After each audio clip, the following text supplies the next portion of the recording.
우리가 저번 시간에 6장의 말씀을 통해서 헤렘으로 바쳐진 여리고성을 정말로 하나님의 방법대로 6일 동안 한 바퀴씩 돌고 7일째 날 7바퀴를 돌고 함성을 질렀더니 그 성벽이 무너졌고 두려워 떨고 있는 여리고 성읍 안에 모든 남녀노소는 다 이스라엘 백성들의 칼에 죽임을 당했습니다. 그래서 생명이 있는 것들은 다 죽였고 불에 타는 것은 다 태웠으며 생명도 없고 불에 타지도 않는 동철 기구나 금은 같은 것들은 다 여호와의 곳간 안에 들여놔졌습니다. 하나님 앞에 온전히 순종하였기 때문에 하나님의 임재와 그 임재 가운데 공로를 내세울 수는 없으나 사람의 그 순종이 조화를 이루어 만들어낸 결과였습니다. 근데 오늘 본문은 그렇게 해서 잘 순종하여 하나님이 원하시는 대로 하나님께 바쳐진 물건들을 온전히 다 드리며 그 일을 잘 수행한 것 같았으나 오늘 7장 1절에 와서는 이스라엘 백성 중에 아간이라는 사람이 그 하나님께 바쳐진 물건 중에 일부를 훔친 것으로 내용이 전개가 시작이 됩니다. 그리고 이어지는 내용에서는 여리고성보다도 작은 규모의 아이성 전투에서 실패한 장면이 나옵니다. 오늘 이 장면들을 우리가 살펴볼 텐데 우리가 좀 주목해서 봐야 될 것은 뭐냐면 왜 첫 번째 가나안에 들어와서 첫 번째 성읍인 여리고성에서 승리한 사건과 그 성 안에서 기생 라합이 구원받은 사건에 이어서 바로 아이성에서의 실패와 아간의 범죄를 다루고 있는가? 이 부분을 먼저 좀 생각해 보셔야 됩니다. 성경은요, 잘 보시면 6장과 7장을 대비시키고 있습니다. 대조하고 있는 거죠. 그래서 6장에서의 여리고성의 승리와 그 성 안에서 구원받은 라합의 모습과 그리고 그보다 작은 성이지만 아이성의 실패와 그리고 아간의 범죄한 내용을 기록함으로 대조를 시킵니다. 근데 왜 대조인 것을 우리가 알 수 있냐면 먼저 6장 25절을 한번 보세요. 6장 25절 함께 읽습니다. 시작. 여호수아가 기생 라합과 그의 아버지의 가족과 그에게 속한 모든 것을 살렸으므로 그가 오늘까지 이스라엘 중에 거주하였으니 이는 여호수아가 여리고를 정탐하려고 보낸 사자들을 숨겼음이더라. 중간에 보면 어떻게 해요? 라합과 그의 가족들이 다 여호수아로 말미암아 살았는데 그가 오늘까지 이스라엘 중에 거주하였다면서 그의 라합의 이야기가 오늘까지 뭐예요? 전해져 내려옴으로 인해 뭔가 교훈이 되는 거예요. 자, 그렇다면 여호수아 7장 25절로 가보겠습니다. 25절 26절 나중에 살펴볼 내용이지만 7장 25절 26절을 읽어봅니다. 시작. 여호수아가 이르되 네가 어찌하여 우리를 괴롭게 하였느냐 여호와께서 오늘 너를 괴롭게 하시리라 하니 온 이스라엘이 그를 돌로 치고 물건들도 돌로 치고 불사르고 그 위에 돌무더기를 크게 쌓았더니 오늘까지 있더라. 여호와께서 그의 맹렬한 진노를 그치시니 그러므로 그곳 이름을 오늘까지 아골골짜기라 부르더라. 아간의 범죄와 그의 하나님의 진노로 죽임을 당한 이 사건의 내용이 오늘까지 뭐예요? 전해지고 있습니다. 그래서 교훈을 이루고 있습니다. 그렇다면 6장과 7장에서 대비되고 있는 여리고성 정복의 승리 내용과 기생 라합의 구원받은 이야기, 그리고 7장에서 전개되고 있는 아간의 범죄와 죽음, 그리고 아이성의 실패, 이것을 통해서 뭘 대비하고 있는 걸까요? 아간의 모습을 우리가 본받지 말아야 될 것, 아이성의 실패의 원인을 분명하게 알고 우리는 그런 전철을 밟지 않게 되기를, 그런 교훈을 위해서 지금 이 6장과 7장은 이렇게 극명한 반대의 의미로 대조되고 있는 겁니다. 특히 기생 라합은 어떠한 인물입니까? 이방 여인이었죠. 가족들을 위해서 자기 몸을 팔아 생계를 유지하던 그런 인물이었습니다. 가장 비천한 여인이었습니다. 그런데 그가 하나님을 믿음으로 말미암아 하나님께 온전히 자기를 내어드림으로 말미암아 구원에 이르렀지. 그러나 아간은 이방인이 아닌 이스라엘 백성이었어요. 거기다가 나름대로 우수한 가문 출신이었습니다. 그런데 하나님을 온전히 믿거나 인정하지 못하고 하나님의 것을 훔침으로 말미암아 그는 죽임을 당했습니다. 이런 극명한 대조를 통해서 오늘 성경 우리에게 중요한 교훈을 주고자 하는 겁니다. 그 내용으로 오늘 우리가 들어가 보겠습니다. 자, 우선 1절, 7장 1절을 다 같이 읽어봅니다. 7장 1절 시작. 이스라엘 자손들이 온전히 바친 물건으로 말미암아 범죄하였으니 이는 유다 지파 세라의 증손 삽디의 손자 갈미의 아들 아간이 온전히 바친 물건을 가졌음이라 여호와께서 이스라엘 자손들에게 진노하시니라. 자, 여기 보시면요, 성경이 우리 7장 1절에서는 한글 성경에서는 정확하게 두드러지지 않는데 히브리어 성경으로 보면 이 7장 1절에 가장 앞에 뭐가 나오냐면 접속사가 하나 살며시 들어가 있어요. 이걸 보통 이제 좀 히브리어로 문법적인 용어로는 와우 접속사라고 하는데 이게 역접 접속사가 됩니다. 그러니까 쉽게 얘기하면 그러나, 이 말이 삽입이 돼 있어요. 그러니까 그러나 이스라엘 자손들이 이렇게 되는 거죠.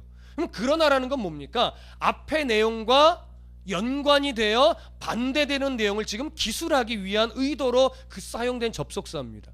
그러니까 6장과 7장이 기본적으로 대비되는 그 중심에 이 접속사가 들어있는 것이죠. 그래서 지금 대비가 되는 것이고, 자, 그 와중에 지금 누구를 소개하냐면 아간을 소개하는데, 아간을 소개할 때요, 어느 지파 사람인지, 그리고 증조 할아버지가 누구며 할아버지가 누구고 아버지가 누군지 하면서 그의 아들 아간이라고 얘기해요. 4대에 걸쳐서 소개를 하면서 아간을 드러내요.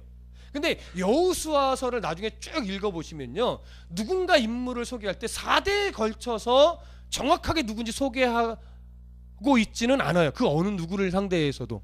근데 지금 아간을 향하여 무려 증조 할아버지까지 4대를 끄집어내서 설명하면서 지금 아간을 이야기하고 있어요. 왜 그럴까요?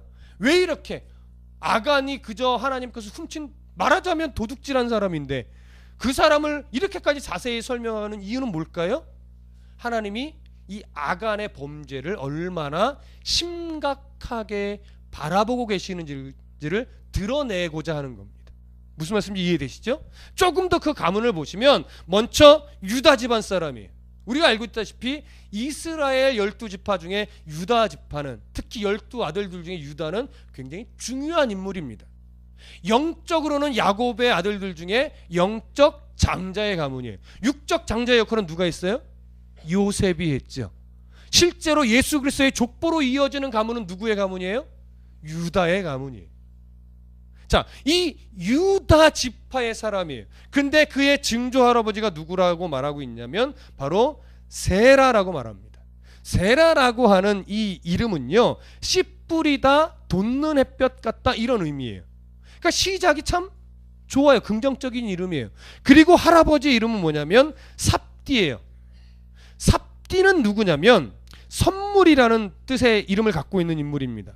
자, 그의 아버지는 씨를 뿌렸고 이 삽디는 선물이라는 이름을 갖고 있고 또 그의 아들은 누구냐면 갈미예요.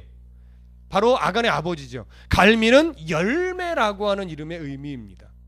돋는 햇볕 같고 그 다음에 선물을 주었고 그다음에 열매를 맺었다면 이제 아간은 무슨 차례예요? 이름의 의미적 순서로 따지면 그 열매를 거두어 추수를 할 단계예요. 근데 놀랍게도 아간이라고 하는 인물의 이름은 바로 사고뭉치라는 의미입니다. 전혀 어울리지 않죠. 근데 진짜 사고를 쳤어요. 그러니까 이만큼 이 아간이라는 사람이 얼마나 그 마음에 탐심과 욕심이 있는 사람인지 지금 드러내고 있는 겁니다. 자, 그러면 이런 의미인 이 아간의 삶을 우리가 본받으면 안 될 텐데 그런 교훈을 얻는데, 성경은요 이런 아간의 범죄 사실을 이스라엘 중에 아무도 몰랐다라고 하고 있어요. 그러니까 여리고성을 다 정복하고 여호수아가 이제 끝났다 하고 기생 라합의 가문을 이스라엘 공동체 안으로 정결 의식을 다 행하고 들여오게 하고 나서 같이 살게 하면서도 전혀 아간이 하나님께 헤렘으로 바쳐진 물건들 중에 일부를 훔쳤는지 전혀 알지 못했다라고 하는 거예요. 그런데 참 놀라운 것은 7장 1절의 끝머리에 보면 아간이 범죄했으면 아간이 범죄했다 이렇게 표현을 해야지 맞는데 뭐라고 말하냐면 여호와께서 이스라엘 자손에게 뭐 하셨어요? 진노하셨어요. 범죄는 아간이 혼자 저질렀단 말이에요. 근데 하나님의 진노는 누구에게? 이스라엘 백성들 전체에게 진노를 하고 있어요. 왜 1절을 이렇게 묘사하고 있는 걸까요? 이스라엘은요, 하나님의 거룩한 전쟁을 함께 수행하는 하나의 공동체입니다. 그래서 아간이 범죄했으나 이스라엘 전체가 다 범죄한 것으로 취급하시는 거예요. 그리고 또 하나 뭘 볼 수 있냐면 죄라고 하는 녀석은요, 아무리 작은 죄라 할지라도 그것을 간과해 버리면 그 파급적 효과, 영향력이 굉장히 빠르고 범위가 매우 넓어요. 그래서 이 부정한 것을 빨리 이스라엘 안에서 제거하지 않으면 금방 그 죄의 영향력은 이스라엘 전체로 다 퍼져 나가게 되어 있습니다. 신약 성경으로 가보면 이 죄의 영향력이 얼마나 파급 효과가 큰지 굉장히 주의시키는 구절들이 몇 구절 나오는데 한번 좀 살펴보겠습니다. 어디를 보시냐면 고린도전서 5장 6절로 한번 가보시죠. 고린도전서 5장 6절.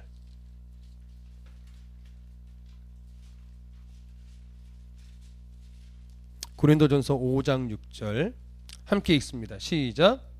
너희가 자랑하는 것이 옳지 아니하도다.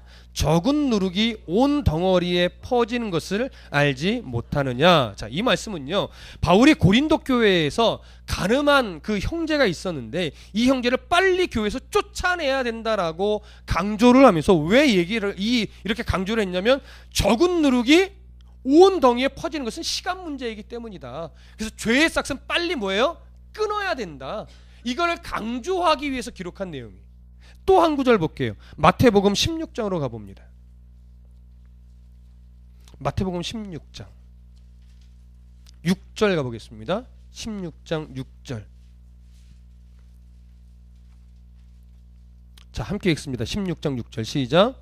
예수께서 이르시되 삼가 바리새인과 사두개인들의 누룩을 주의하라 하시니라. 바리새인과 사두개인들의 누룩이라는 게 기본적으로 외식하는 걸 말하는 거죠. 종교적인 열심은 가득하나 사람에게 보이려고 했던 의, 그런 것들이 얼마나 이스라엘 공동체를 흔들어 버리는 그런 악한 역할을 하게 되는지 그 무서움을 강조하면서 말씀하시는 내용입니다. 이렇게 하나님께서는요, 지금 공의라는 측면에 조금 더 강조가 되어 있는 부분인데 죄라는 녀석은 한번 간과해 놓기 시작하면 그 안에 쉽게 다 퍼져서 아예 공동체 전체가 흔들릴 수 있다라고 하는 것을 지금 말씀하는 겁니다. 그래서 믿음의 공동체는 하나예요, 하나. 근데 그 믿음의 공동체 안에서는 기본적으로 두 가지를 늘 놓쳐서는 안 돼요. 뭐죠? 하나님의 공의, 거기에 뭐예요? 예수 그리스도의 사랑. 그래서 공의와 사랑이 아주 건강하고 올바르게 시행되는 교회가 사실은 건강한 교회로 성장할 수 있습니다. 어느 교회는 사랑이 부족하고 공의만 앞세우면 어떻게 돼요? 냉랭한 교회가 돼요. 근데 공의는 내세우지 않고 사랑만 강조하면 이게 교회인지 아닌지 구별이 안 될 수 있어요. 그래서 지혜라는 건 뭐냐면 하나님의 공의를 세우면서도 거기에 사랑이 같이 감쌀 수 있는 교회로 만들어가는 게 정말 지혜로운 건데 그 균형 잡기가 쉽지 않습니다. 그래서 늘 말씀에 깨어있지 않으면요, 공의 쪽으로 기울든지 사랑 쪽으로 너무 기울든지 그래서 교회가 균형감을 잃게 돼요.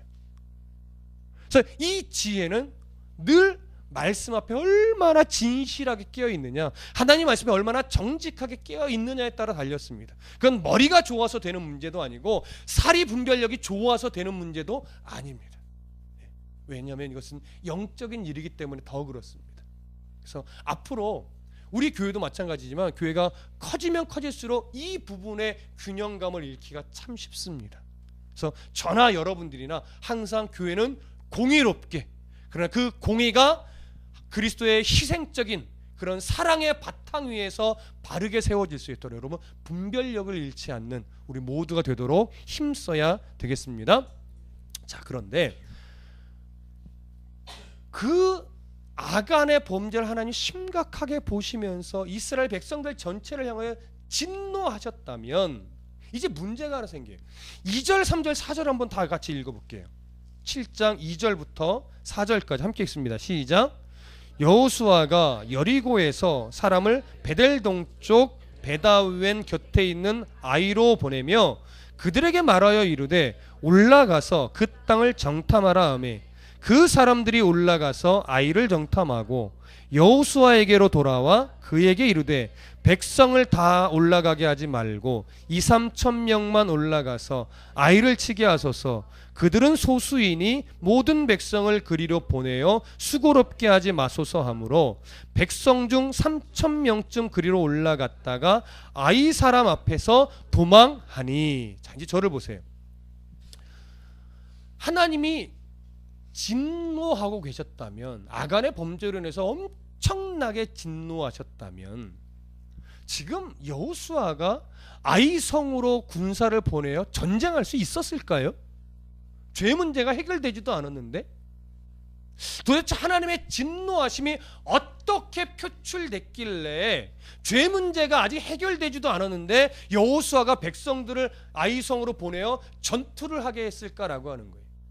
근데 문제는 아이성이 참 작다라고 보고를 하고 있고 3천 명만 보내자 3천 명만 보냈는데 뭐예요? 졌어요. 제가 어릴 때는, 그리고 전도사 초기 때 이 본문을 이렇게 설교했었어요. 이스라엘 백성이 이 작은 아이성 전투에서 실패한 것은 그의 교만 때문이다. 하나님이 진노하셔서 그의 교만과 하나님의 진노로 말미암아 정복에 실패한 것이다. 이렇게 어릴 때 배웠었고 저도 그렇게 한때 가르쳤었어요. 근데 생각해 보세요. 하나님이 진노하셨다면 전쟁할 수가 없어요. 진노의 문제를 먼저 해결해야죠. 그 어느 누가 하나님이 막 진노하고 계시는데 우리는 아이성 전투해야 돼요. 하나님 조금만 참으세요. 싸우고 와서 일단 혼날게요. 이럴 수 있겠냐고요. 없겠죠. 그럼 하나님의 진노가 어떻게 표출됐길래 여호수아는 하나님이 진노하시는 걸 전혀 모르는 사람처럼 전쟁을 했을까? 이 부분을 생각하셔야 돼요. 여기서 1절 끄트머리에 진노라고 하는 히브리 단어는 압이라는 말인데 이 압은요 재밌게도 콧구멍이라는 의미예요. 콧구멍. 콧구멍과 하나님의 진노가 무슨 상관이 있을까요? 이것은요 사람이 정말 화가 나면 막 어떻게 할 줄은 모르고 코평수가 넓어지면서 코에서 불이 막 나왔다가 들어갔다 하지요. 그쵸 여러분? 안 해보셨어요? 저는 집에서 가끔 하는데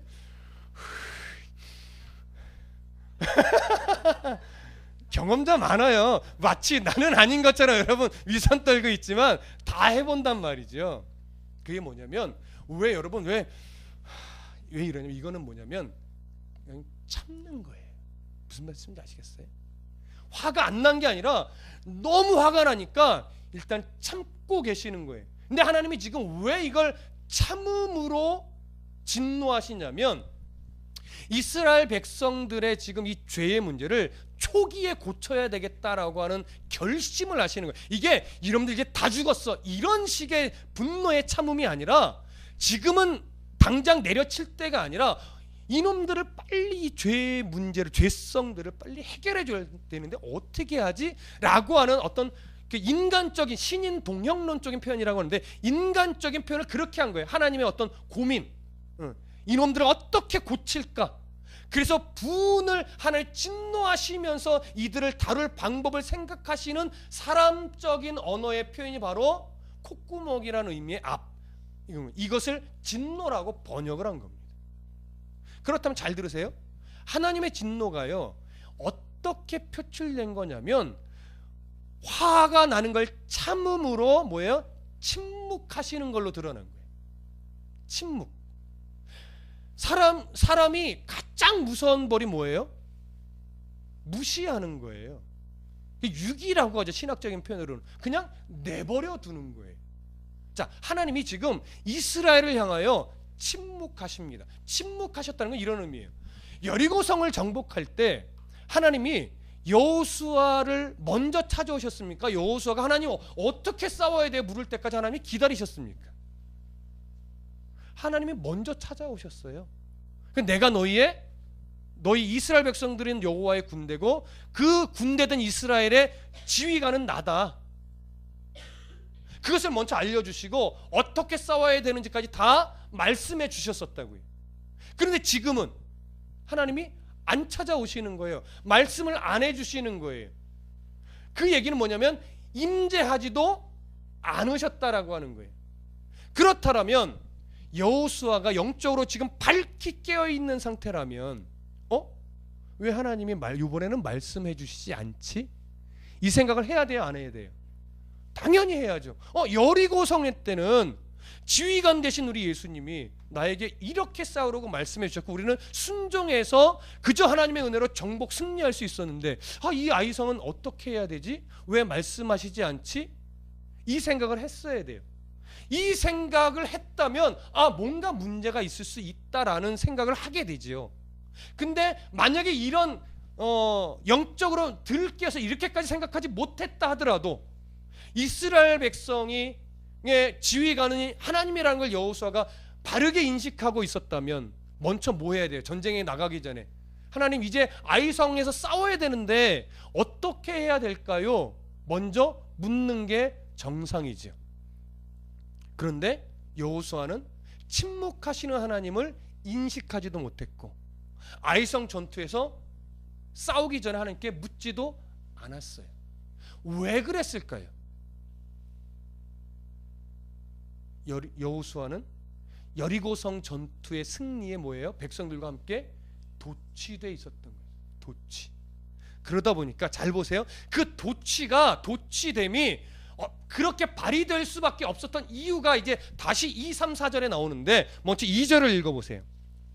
함께 읽습니다. 시작. 여호수아가 여리고에서 사람을 베델 동쪽 베다웬 곁에 있는 아이로 보내며 그들에게 말하여 이르되 올라가서 그 땅을 정탐하라 하매 그 사람들이 올라가서 아이를 정탐하고 자 차근차근 살펴볼 텐데 먼저 2절에 보시면 아이성으로 누구를 보내요? 정탐꾼을 보내요. 자, 이 아이성으로 보낸 정탐꾼을 보낸 이유가 목적이 뭔가요? 군사적인 목적이에요. 과연 우리가 저 아이성을 정복할 만한 규모냐? 저들의 군인들의 명수는 어떠냐? 무기 상태는 어떠냐? 이걸 보고자 하는 거예요. 이 정탐은 어느 때의 정탐과 똑같냐면 민수기 13장에서 모세가 가나안 땅을 정탐하게 12명을 보냈을 때의 정탐과 목적이 똑같습니다. 그들의 정탐을 하나님이 기뻐하셨을까요? 기뻐하지 않으셨어요. 근데 역시나 갔다 와서 보고하는 것만 봐도 여호수아와 갈렙 두 사람 빼고 나머지는 뭐예요? 하나님이 주신 땅인데 주셨다라고 하는 것에 대한 인식을 하지 못하고 그 땅 거민들이 장대하고 커서 우리는 그에 비하면 메뚜기와 같습니다라고 하면서 오히려 벌벌벌 떨고 그러니까 가나안 땅에 들어갈 수 없습니다. 그냥 애굽으로 돌아갑시다.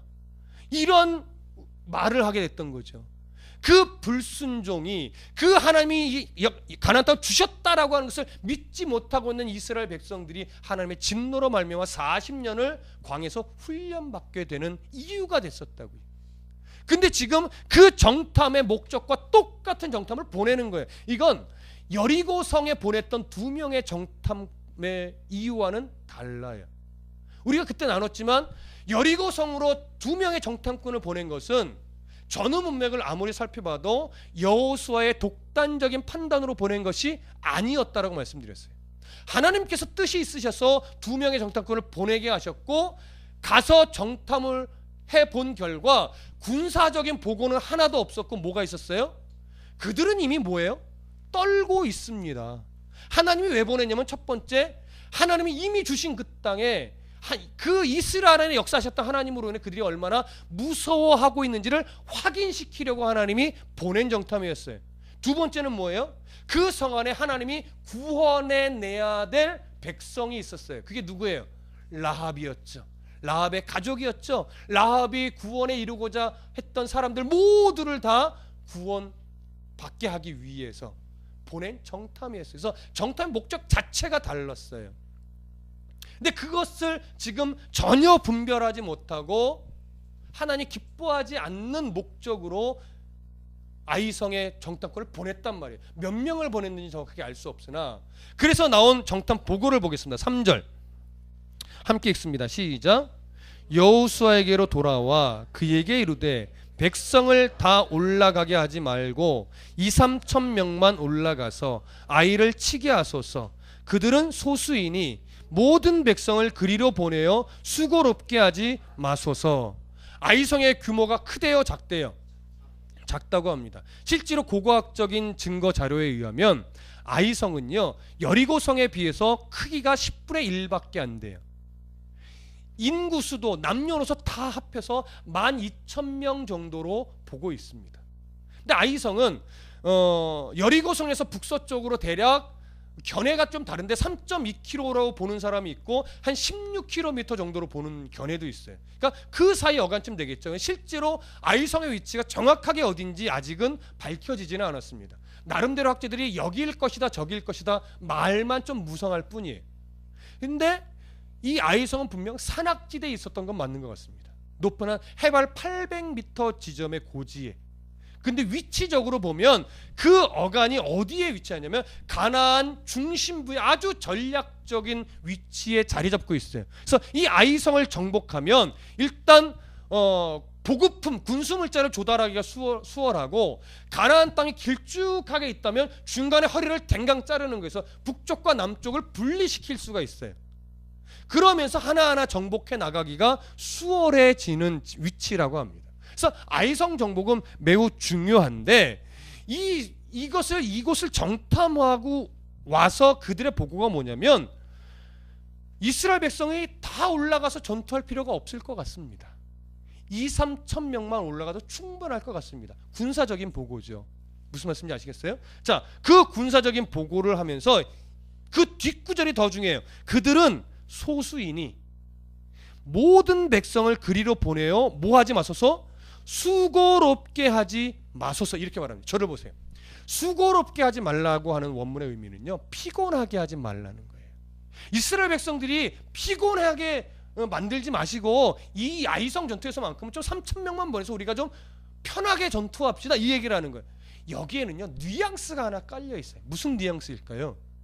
여리고성 전투에서는 자기들이 피곤할 정도로 열심히 싸웠었다 이거예요. 자, 슬며시 뭐가 들어가요? 여리고성 승리의 이유 안에 자기들의 공로가 살며시 들어가죠. 이게 사람이에요 사실.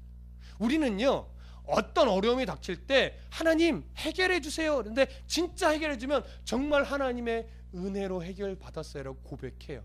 근데 고백하고 그 자리를 뜨잖아요. 사람 앞에 딱 가면요 그때 내가 얼마나 열심히 기도했는지 알아? 내가 막 40일을 작정하고 기도하는데 어느 순간 하나님이 확신을 주시더라고. 말은 그럴듯한데 거기에 뭐가 들어가요? 내가 얼마나 기도했는지, 내가 얼마나 열심히 뭘 했는지 하면서 자기의 정말로 치열한 뭐가 공로가 들어간다.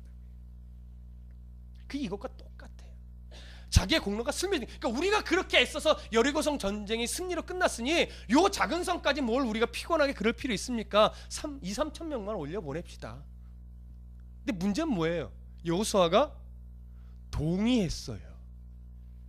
그러니까 뭐예요? 똑같았다라는 거죠. 특별히 다르지 않았다는 거예요. 똑같은 거예요. 그래서 결과적으로 4절 백성 중 3,000명쯤 그리로 올라갔다가 아이 사람 앞에서 도망했다라고 말합니다. 자, 저를 보세요. 여호수아가 3,000명 보냈어요. 3,000명. 그건 동의한 거예요. 그들의 말을 인정한 거예요.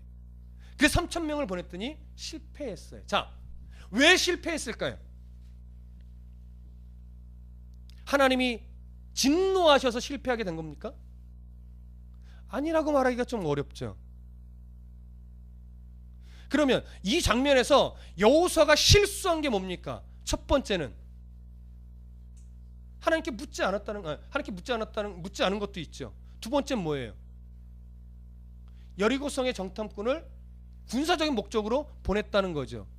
그래서 그 보고를 믿고 자기가 판단하여 3,000명만 보내도 되겠구나.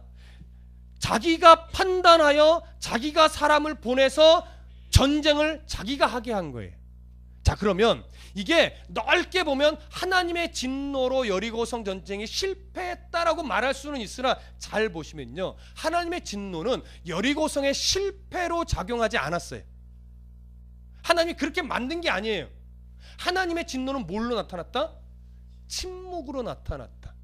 그런데 어리석은 사람들이 침묵하시는 하나님의 이유와 의도를 간파하지 못하고 자기 생각으로 판단하고 자기 생각으로 결정하여 자기 생각으로 전쟁을 했더니 그 결과적 현상이 뭐예요?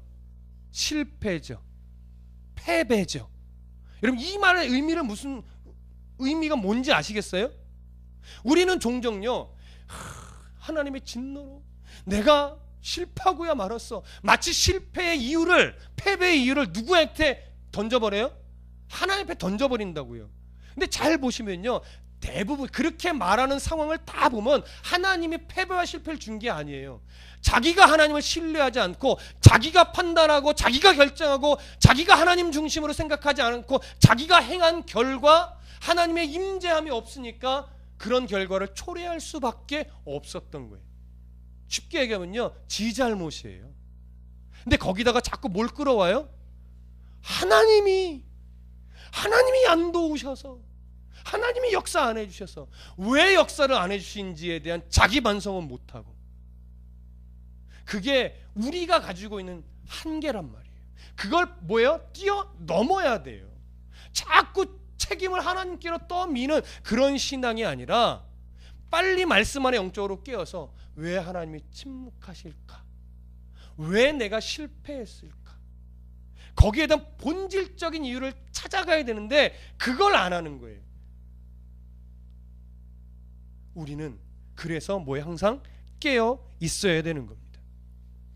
여기 수고롭게 하지 마소서는 바로 그런 의미가 되는 겁니다. 이스라엘 백성들은 여호와의 군대라고 성경은 정확하게 말하고 있습니다. 그리고 여호와의 군대의 대장은 누구냐? 바로 예수 그리스도입니다. 그러면 예수 그리스도께서 지시하기 전까지는 정탐을 보내서도 안 되고 군사적인 행동을 해서도 안 되는 거예요. 근데 여호수아가 그 분별력이 떨어지니까 결국 자기가 판단하고 자기가 결정하여 자기가 행동하더라는 거죠. 그러니 실패할 수밖에 없는 겁니다. 오늘 본문을 통해서 언제나 우리들의 인생의 항로를 결정하고 나아갈 때 첫 번째는 하나님의 은혜의 관점으로 보셔야 됩니다. 이 은혜의 관점이라는 건 뭐냐면 내가 얼마나 큰 은혜를 받으며 살아가는 존재인지를 인정하라는 거예요. 하나님이 결코 포기하지 않는 하나님 손에 붙들린 사람이다라고 하는 것을 좀 잊어먹지 말라는 거예요. 이걸 놓치고 이걸 잊어버리면요, 걱정이 되고 두려움이 찾아와요. 근데 여러분, 하나님은요, 자기 백성을 붙잡은 손을 결코 놓으시는 분이 아닙니다. 내가 놓고서 떨어질까 걱정을 하는데 하나님이 잡은 손을 안 놓는다고요. 나는 종종 놔요. 근데 하나님은 안 놓으신단 말이에요. 그게 뭐냐면 은혜의 관점으로 나를 자신을 좀 보라는 거예요. 은혜의 관점으로 나를 포기하시지 않는 그 하나님. 그리고 또 하나 봐야 되는 것은 뭐냐면 그럼에도 불구하고 나라는 이 사람이 얼마나 죄성이 많은 사람인가를 인정하라는 거예요. 우리는요, 아무리 하나님의 은혜를 받아도 또 계속되는 하나님의 인도하심이 없으면 넘어지고 실수하고 실패하는 인생이 될 수밖에 없어요. 그러니까 잘 들으세요. 예전에 받았던 은혜는 아무 의미 없어요. 나 예전에 기도 많이 했었어. 나 예전에 얼마나 내가 영적인 은혜가 뛰어났는지 막 기도만 해주면 다 나은 적도 있었어, 사람이. 내가 예전에 성경을 몇 번 읽었는 줄 알아? 여러분, 예전에 내가 이랬었어는 의미가 없어요. 우리는요, 여전히 지금도 하나님의 은혜가 없으면 안 되는 사람이에요. 여전히 지금도 하나님의 인도하심을 따라가지 않으면 안 되는 자예요. 연약한 자예요. 그걸 인정하시란 말이에요. 근데 왕년에 내가 했던 경험 때문에 지금 내가 그래도 뭐 잘 살아갈 수 있어요. 내 조카가 목사님이에요. 내 조카가 목사님인 거 나랑 뭔 상관이에요? 무슨 말씀인지 아시겠어요? 우리 이모가 그런데요. 내 조카가 목사님이라고. 그거 의미 없단 말이에요. 목사인 조카 발잡고 천국 가는 게 아니란 말이에요. 예전에 읽었던 성경이 지금 나를 살리는 게 아니에요. 물론 그때 그 은혜가 결국은 나는 하나님을 바라보게 하는 밑거름은 될 수 있습니다. 그러나 내가 오늘 승리하는 자로 살아가는 수 있는 힘은요, 지금 내가 하나님 앞에 엎드리고 지금 내가 하나님 손에 붙들려 있다는 걸 잊어먹지 않고 지금 그 하나님을 더 바라보고 신뢰하며 순종하려는 몸부림, 거기서 오는 거예요. 그럼 오늘 잘하면 내일 안 해도 되나요? 그렇지 않다고요. 주님이 나를 불러가실 그때까지 우리는요, 끊임없이 나의 연약함을 고백하면서 하나님 나를 끝까지 붙들어 주세요, 날 잡은 손 끝까지 놓지 않으시는 것 내가 믿습니다, 신뢰합니다 하면서 한 걸음 한 걸음 갈 때 비로소 우리는 끝까지 승리하는 인생을 살아갈 수 있어요. 누가 승리하는 자냐? 세상에서 잘 되는 거 말하는 것이 아니라 하나님 손에 붙들려 있다는 것을 인정하고 그 소나귀에서 살아가는 사람, 그게 진짜 승리하는 사람이죠. 여러분, 하나님의 소나귀에서 살아가는 즐거움을 좀 빨리 경험하시고 그 손을 제발 좀 욕심 때문에 벗어나려고 하는 어리석은 행위를 하지 마시고 이제는 내 삶의 기준을 하나님의 말씀 안에 두고 실패가 아닌 성공한 사람으로, 무슨 말씀인지 아시겠죠? 성공하고 싶은 사람이 아니라 이미 성공한 사람으로 나의 하루하루의 삶을 꼭 살아내시기를 간절히 부탁드립니다. 기도하겠습니다.